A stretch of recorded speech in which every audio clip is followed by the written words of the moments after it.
യുദ്ധവർണ്ണന ഇനിയും തുടർന്നാലും സഞ്ജയ. മഹാപ്രഭു, മഹാഭാരത യുദ്ധം ഇന്ന് 17ാം ദിവസം. കഴിഞ്ഞ ദിനങ്ങളിലെല്ലാം പാണ്ഡവപക്ഷം വിജയഗാഥകളാണ് വിജയിച്ചത്. പാണ്ഡവതന്ത്രങ്ങളിൽ ഭീഷ്മ പിതാമഹൻ പോലും അഭിരമിച്ചു പോയല്ലേ? അത് തന്ത്രമായിരുന്നില്ല രാജൻ, ജീവനീതിയായിരുന്നു. യുദ്ധത്തിന്റെ 10ാം ദിനം ഭീഷ്മ പിതാമഹന്റെ സർവ്വ സൈന്യാധിപത്യത്തിലായിരുന്നു അടരാടൻ. ഭീഷ്മരെ തോൽപ്പിക്കാൻ ദേവേന്ദ്രനും സാധ്യമല്ല. കാശി രാജപുത്രിയായ അംബയുടെ അപേക്ഷ പ്രകാരം ഭീഷ്മരെ നേരിട്ട പരശുരാമന് പോലും അദ്ദേഹത്തെ തോൽപ്പിക്കാനായിട്ടില്ല. ഇത് ശ്രീകൃഷ്ണ ഭഗവാൻ അറിയാം. അതിനാൽ പാണ്ഡവരെ തോൽപ്പിക്കാനുള്ള മാർഗം കൃഷ്ണൻ ഉപദേശിച്ചു. യുദ്ധം ജയിക്കാൻ ഭീഷ്മ പിതാമഹന്റെ അനുഗ്രഹം വാങ്ങാൻ. നപുംസകങ്ങളോട് യുദ്ധം ചെയ്യില്ലെന്ന് പ്രതിജ്ഞയെടുത്ത ഭീഷ്മരെ നേരിടാൻ അംബയുടെ ജന്മമായ ശിഖണ്ഡിയെ മുൻനിർത്തി യുദ്ധം ചെയ്യാൻ. അങ്ങനെ 10ാം നാൾ ശിഖണ്ഡിയെ മുൻനിർത്തിയുള്ള പോരാട്ടത്തിൽ ആയുധങ്ങൾ ഉപേക്ഷിച്ച് നിരായുധനായി നിന്ന ഭീഷ്മരെ അർജുനും ശിഖണ്ഡിയും ചേർന്ന് ഭൂസ്പർശമേൽക്കാത്ത ശരശയ്യയിലാക്കി.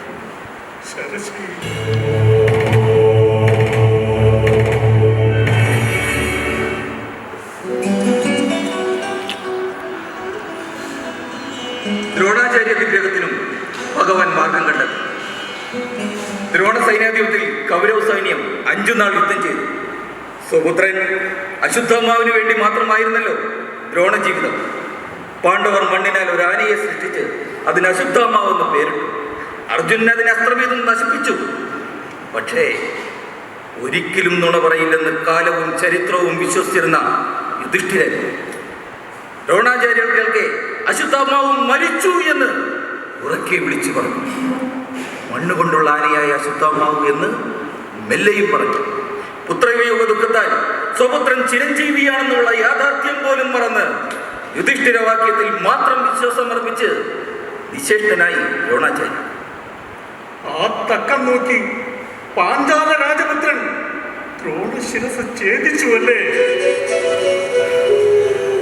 അതെ, പാണ്ഡവ കൗരവ ഗുരുവരനും കുരുക്ഷേത്ര മണ്ണിൽ അസ്തമനം. ശേഷം കർണയുദ്ധം വർണ്ണനാതീതമാണ് മഹാപ്രഭു. മഹാഭാരത യുദ്ധം ഇന്ന് 17ാം ദിവസം. ഇപ്പോൾ കർണനും അർജുനനും നേരിട്ടേറ്റുമുട്ടുന്നു. കർണതേരാളിയായി ശല്യരും പാർത്ഥസാരഥിയായി കൃഷ്ണനും. അർജുനൻ ആഗ്നേയാസ്ത്രം തൊടുത്തപ്പോൾ കർണൻ ഭാർഗവാസ്ത്രത്തെ അതിനെ തടുത്തു. പാർത്ഥൻ പാർജന്യാസ്ത്രം വഹിച്ചപ്പോൾ രാധയെ വ്യായവാസ്ത്രം കൊണ്ട് അതിനെ പ്രതിരോധിച്ചു. അർജുന്റെ ആകാസ്ത്രത്തെ ഗരുഡാസ്ത്രം കൊണ്ടു, കർണന്റെ ഭാർഗവാസ്ത്രത്തെ ഇന്ദ്രാസ്ത്രം കൊണ്ടു കൗന്ദയ രാജവന്മാർ നേരിട്ടു. ആർക്കും ജയവും തോൽവിയുമില്ലാത്ത യുദ്ധം. കർണന്റെ ക്ഷുദ്രനാഗാസ്ത്രം, ഗരുഡാസ്ത്രം കൊണ്ട് പോലും തടുക്കാൻ പറ്റാത്ത ക്ഷുദ്രനാഗാസ്ത്രം കർണൻ അർജുന്റെ മിഴികളുടെ നേരെ കൊടുത്തു. ലക്ഷ്യം തെറ്റാതെ അസ്ത്രം അർജുന്റെ മിഴികളുടെ നടുവിലേക്ക് പാഞ്ഞു. പാർത്ഥൻ കഥാവിശേഷനായെന്ന് ത്രിലോകവും വിധി എഴുതി. ചീറിയെത്തിയ ക്ഷുദ്രനാഗാസ്ത്രം കണ്ട ഭഗവാൻ തന്റെ തൃപ്പാദം രഥത്തിൽ ആഞ്ഞുചവിട്ടി രഥത്തെ 5 വിരലോളം താഴ്ത്തി. അവിടെയും ശ്രീകൃഷ്ണ ലീല. അതെ, അവിടെയും ശ്രീകൃഷ്ണ രക്ഷ. ചീറിയെത്തിയ ക്ഷുദ്രനാഗാസ്ത്രം അർജുന്റെ കിരീടവും കേശവും തെറിപ്പിച്ചുകൊണ്ട് ചീറിപ്പാഞ്ഞു. ലക്ഷ്യത്തിൽ കർണൻ നടുങ്ങിപ്പോയി. ആ നടുക്കത്തിന്റെ ശക്തിയിൽ രഥചക്രം ചെളിയിൽ താണു. രഥം ഇളകാതെയായി. അർജുനു ലഭ്യമായ അസുലഭ അവസരം. രഥചക്രം ഉയർത്തുന്നതിനായി കർണൻ രഥത്തിൽ നിന്നും ചാടിയിറങ്ങി. തേരാളിയായ ശല്യർ രഥം ഉപേക്ഷിച്ചു പോയി. പക്ഷേ ഒരു നിമിഷം ധൃതരാഷ്ട്രരാജൻ വേണ്ട സമയത്ത് അസ്ത്രമുറകൾ മറന്നുപോകട്ടെ എന്ന പരശുരാമശാപം പോലും കർണൻ മറന്നേ പോയി.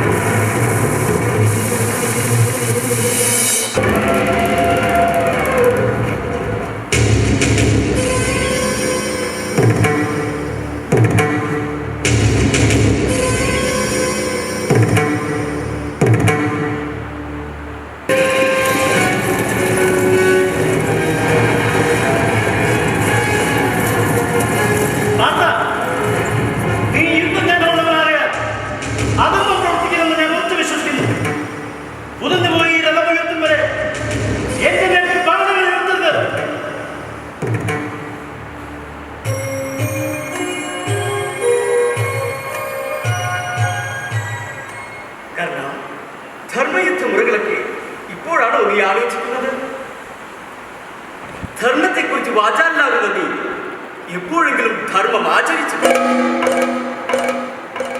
നിറഞ്ഞ രാജസദസ്സിൽ വെച്ച് ഒരു പതിവ്രതയെ വസ്ത്രാക്ഷേപം ചെയ്തപ്പോൾ എവിടെയായിരുന്നു നിന്റെ ധർമ്മബോധം?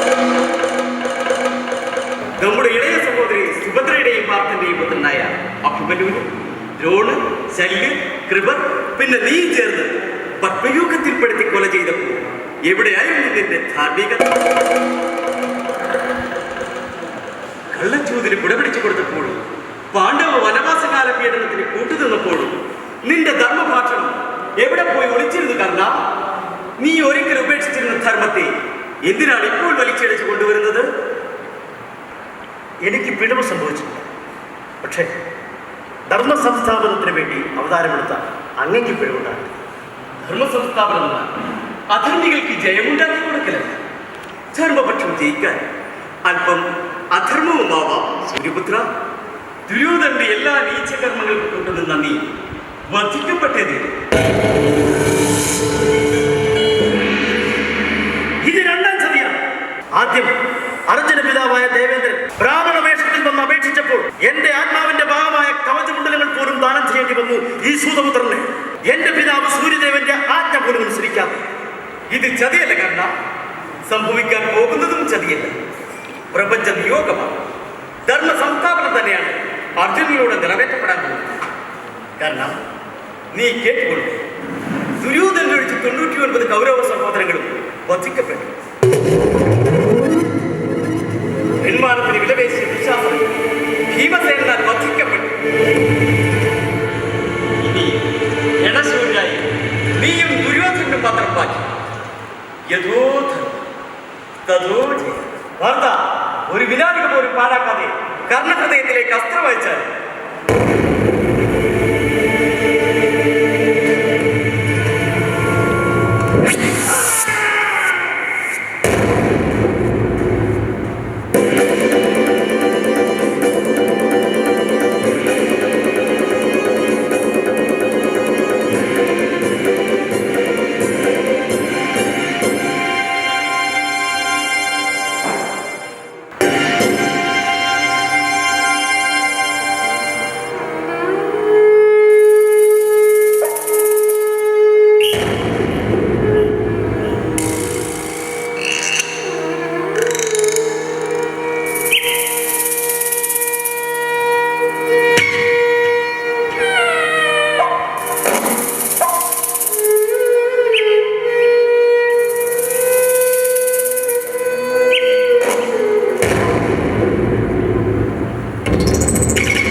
ഗാന്ധാരിമാതേ, കൃഷ്ണ ഭഗവാനെ, പിതാക്കളും മക്കളും ഭർത്താക്കന്മാരും നഷ്ടപ്പെട്ട അനാഥകളെ നീ കാണുന്നില്ലേ മാധവ?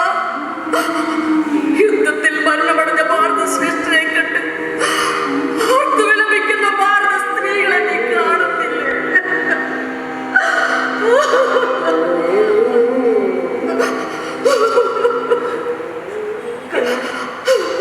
അഴിഞ്ഞുണഞ്ഞ മുടിയും നീറുന്ന മനസ്സുമായി സഹസ്ര രാത്രികൾ നിദ്രയില്ലാതെ കഴിഞ്ഞവളാണ് ഈ ദ്രൗപദി. യുദ്ധകാഠിനത്താൽ സ്ത്രീത്വം പിടയുന്ന ഹൃദയവുമായി നിദ്രാസുഖം ഇതേവരെ അനുഭവിച്ചിട്ടില്ലാത്തവളാണ് ഈ ദ്രൗപദി. പ്രതികാരദാഹാഗ്നിയിൽ വെന്തൊരുകയായിരുന്നു പാഞ്ചാല രാജപുത്രി. പക്ഷേ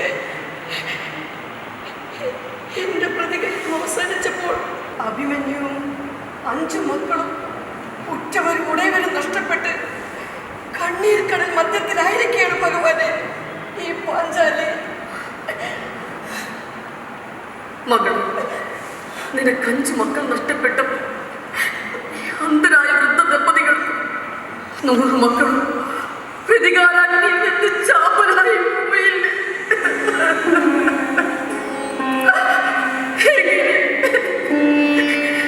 എങ്ങനെ സഹിക്കാൻ?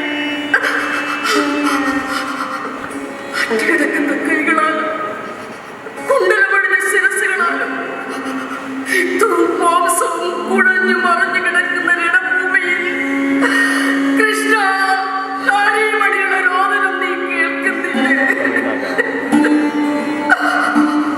അഭയവും ആശ്രയവും നഷ്ടപ്പെട്ട് പുത്രവിയോഗ ദുഃഖത്താൽ ഹൃദയം മുറിഞ്ഞു കേഴുന്ന വൃദ്ധരായ മാതാപിതാക്കളെ നീ കാണുന്നില്ലേ? ഈ അന്ധരായ വൃദ്ധരുടെ 100 മക്കളിൽ ഒരുവരെയെങ്കിലും കുറ്റം കുറഞ്ഞവനായി കണ്ട് കൊല്ലാതിരുന്നെങ്കിൽ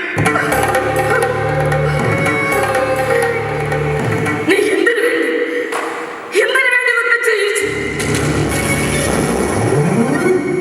ഹൃദയം കരിമ്പാറയാണോ? പാണ്ഡവ പക്ഷപാതിയാണെന്ന് ഭാവിച്ചുകൊണ്ട് അവരുടെ മക്കളെ നീ കുരുതി കൊടുപ്പിച്ചു. കുരുവംശത്തെ തായവേരോട് നീ അറുത്തു കുറിച്ചു.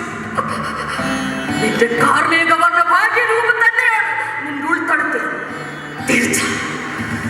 ദൂതുമായി വന്ന സർവനാശകരമായ യുദ്ധത്തിന് വിട്ടുമാറിയത് നീ മാത്രമാണ്. വഞ്ചകരുടെ പാപത്തിന്റെ ഫലം മധുസൂദന നീയും അനുഭവിക്കും. മതിശുശ്രൂഷയാൽ പതിവ്രതയായ ഗാന്ധാരി ആത്മബോധത്താൽ നിന്നെ ഞാൻ ശ്രമിക്കുന്നു.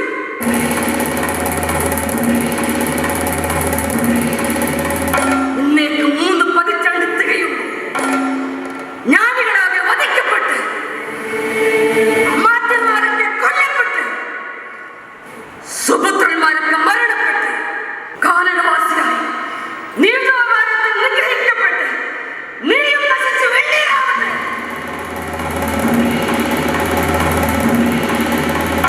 നിന്റെ യദുകുലത്തെ ലംഘനമായി മാറത്തലച്ചു കേഴുന്ന ഭാരത സ്ത്രീകളെ പോലെ ദുഃഖിക്കുമാറാകട്ടെ. ഇത് ഗാന്ധാരി വിലാപം ശാപം.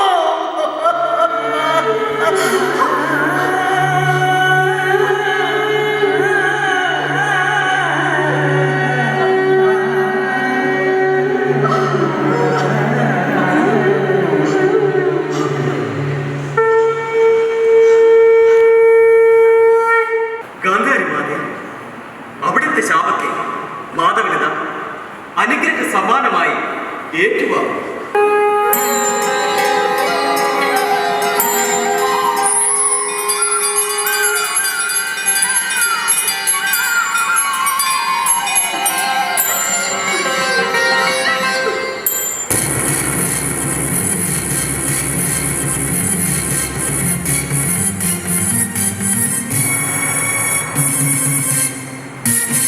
മഹാഭാരത യുദ്ധത്തിന് ശേഷം ദർശനങ്ങൾ ഏറെ കടന്നുപോയി.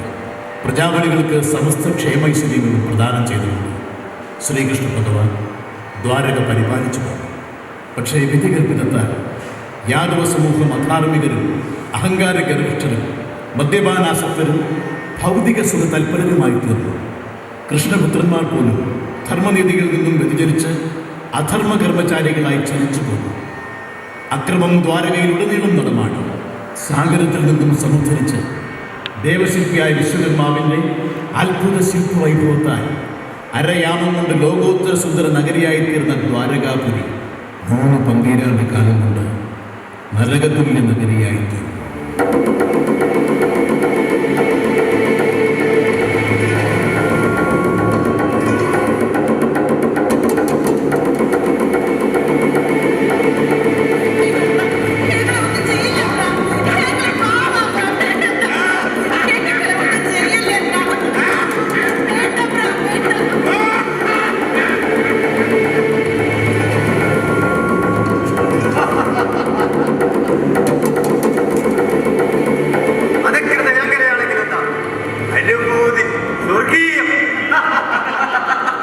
അതൊക്കെ ബലാത്കാരത്തിന്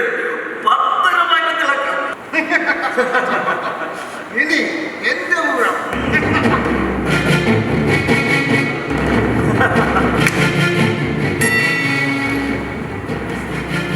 യാദവകുലത്തിന് പിടിച്ചെടുക്കാനും ആസ്വദിക്കാനും അനുഭവിക്കാനുമുള്ള സകല ഭൂമി സർവസ്വവും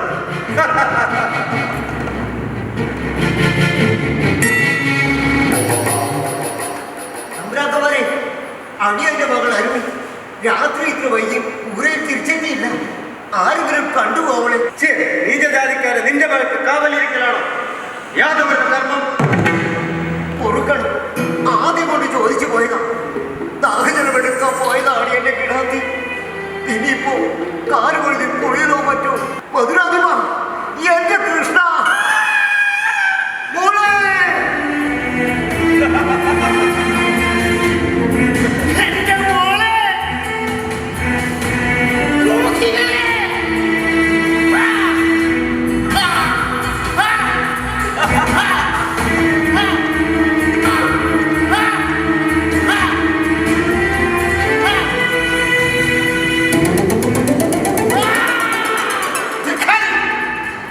യാദവനോട് മല്ലിടാൻ ഇത്ര ധൈര്യം നിന്റെ കിടാച്ചിയെ അവോളം അനുഭവിച്ചു.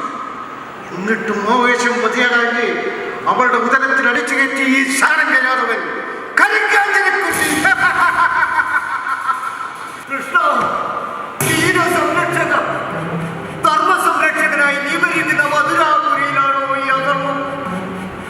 അടിയനും പെണ്ണിനും അവിടുത്തെ വാഴ്ചയിലും സംരക്ഷണമില്ലെന്നും പാവങ്ങളായ അടിയാങ്ങളെ ജനിച്ചമർത്തി കൊന്നു തിന്നുന്നുവോ കൃഷ്ണ നിന്റെ കുലം?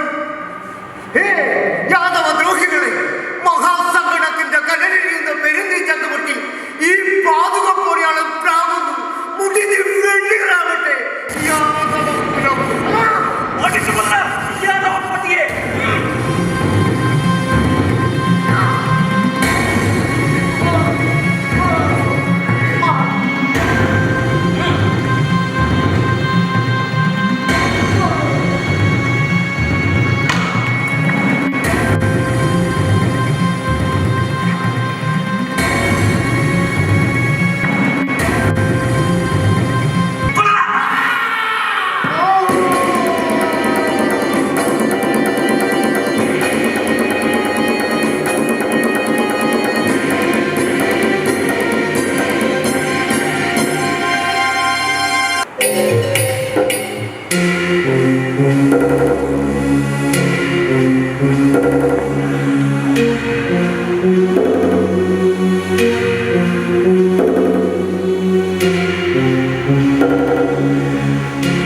സാമ്പ, ഈ ദ്വാരകാപുരിയെ വെല്ലാൻ ലോകത്ത് വേറേത് രാജ്യമുണ്ട്?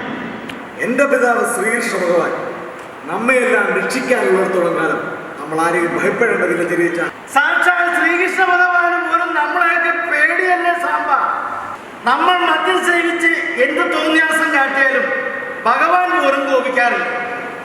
ദ്വാരകാദേശത്ത് നിരാലംബരായ കന്യകമാർ കൂട്ടം മാനഭംഗത്തിനിരയാകുമ്പോൾ അവരുടെ ദീനരോധനം യാദവ ഭൂമിയിൽ കണ്ണീർ മഴയായി പെയ്യുമ്പോഴും എന്റെ പിതാവ് ശ്രീകൃഷ്ണനെ പ്രതികരിക്കാൻ കഴിയുന്നില്ല. കവർച്ചയും കലാപവും കൊലപാതകവും ഘോരകാപുരിയെ വലയം ചെയ്തിട്ടും നിസ്സംഗനും നിഷ്ക്രിയനുമായി മാറിയിരിക്കുന്നു നിന്റെ ധീര പിതാവ്. എന്റെ അച്ഛൻ ഒരു അപ്രതീക്ഷിത തിരിച്ചടി കരുതി വെച്ചിട്ടുണ്ടാവണം കൊച്ചച്ച. നിന്റെ ആ പ്രതീക്ഷ അസ്ഥാനത്താണ് സംഭ. കാരണം എന്താ? എന്താ കാര്യം? നമ്മുടെ ഉള്ളിലെ മദ്യം തന്നെ.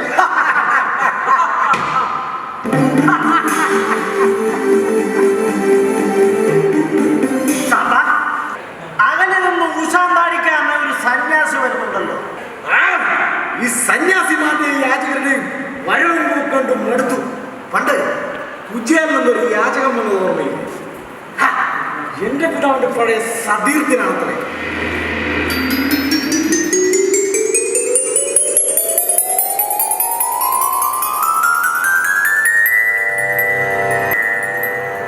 ഒരു ചില്ലയിൽ ഇരു പുഷ്പങ്ങളായി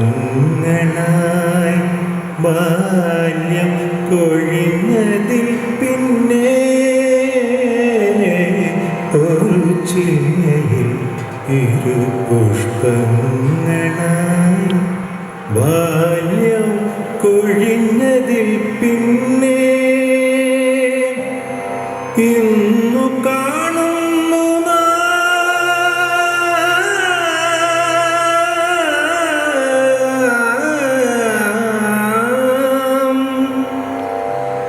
ഇന്നു കാണുന്നു നാം വീണ്ടും സതീർത്ഥ്യ പുണ്യസമാഗമം.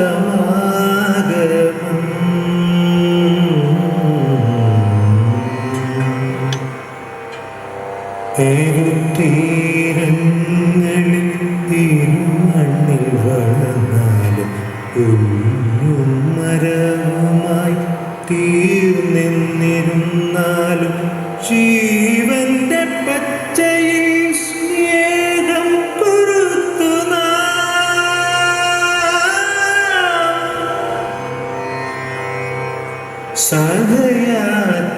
സഹയാത്രികരായും ചേരുന്നു.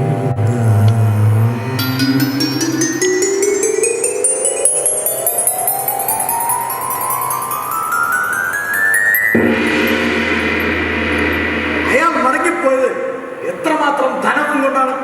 പരാതി ജീവികൾ അങ്ങനെ ദിനം പ്രതി ഭഗവാന്റെ ഭക്തരെന്നും പറഞ്ഞ് ലക്ഷക്കണക്കിന് ഭിക്ഷാന്തേഹികളാണ് വലിഞ്ഞു കയറി വരുന്നത്.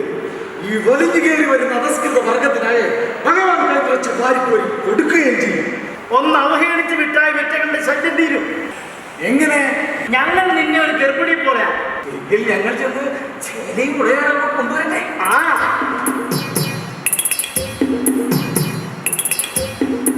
എന്താ പദ്ധതി?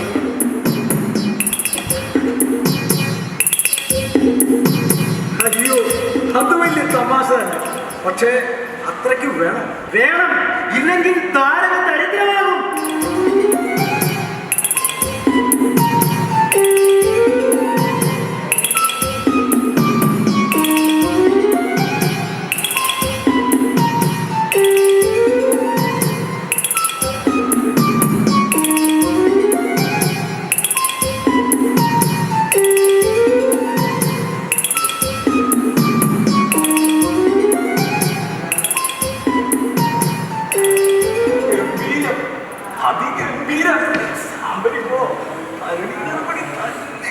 ആ സാമ്പ സ്വാമിക്ക് വരുന്നുണ്ട്, അവരെ വിളിക്കോ.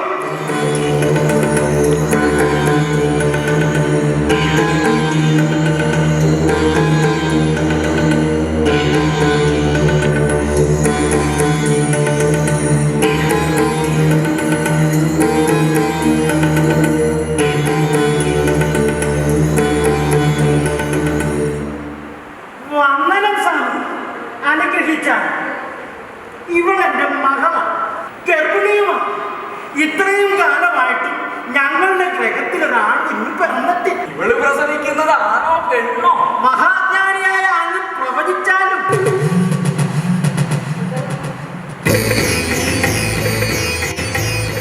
നമ്മെ പരിഹസിക്കുന്നുവോ? ദ്വാരകാപുരി നിങ്ങളെ പോലെയുള്ള കുലദ്രോഹികളെ കൊണ്ട് നിറഞ്ഞിരിക്കുന്നുവല്ലോ. ശ്രീകൃഷ്ണ ഭഗവാന്റെ സാന്നിധ്യത്താൽ വിഷ്ണുലോകമാകേണ്ട യാദവ ദേശം അധർമ്മികളായ സന്തതിയെ പരമ്പരകളുടെ അസുര നരകമായി തീർന്നിരിക്കുന്നുവല്ലേ? ആയിരം വർഷങ്ങൾ കൊടും തപസനുഷ്ഠിച്ച് ത്രികാലജ്ഞാനികളായ താപസരെ പുച്ഛിച്ചു പരിഹസിക്കുന്നുവല്ലേ?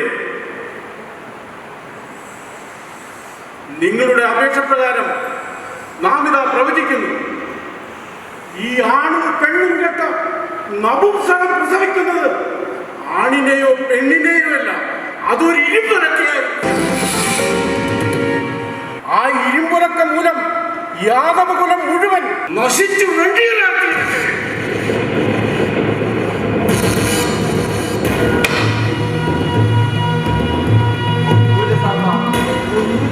ഓ, കള്ളസന്യാസിയുടെ ശാപം നമ്മൾ എത്ര കണ്ടിരിക്കുന്നു. കളിച്ച് സന്യാസി പറഞ്ഞ കളി യാദവരോട്.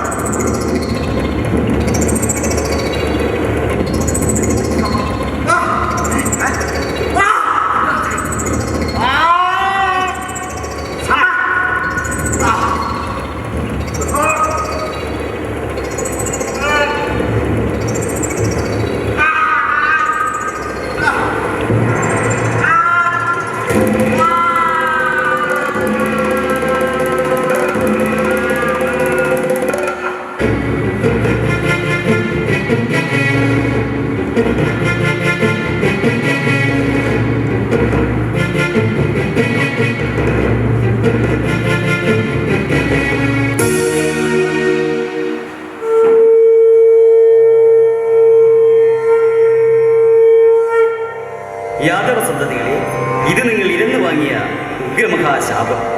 വസുന്ധരയ്ക്ക് ശാപമായ അധർമ്മ യാദവ കുലത്തിന് 3 പതിറ്റാണ്ട് കാലത്തെ ആയുസേ നാം വിധിച്ചിട്ടുള്ളൂ.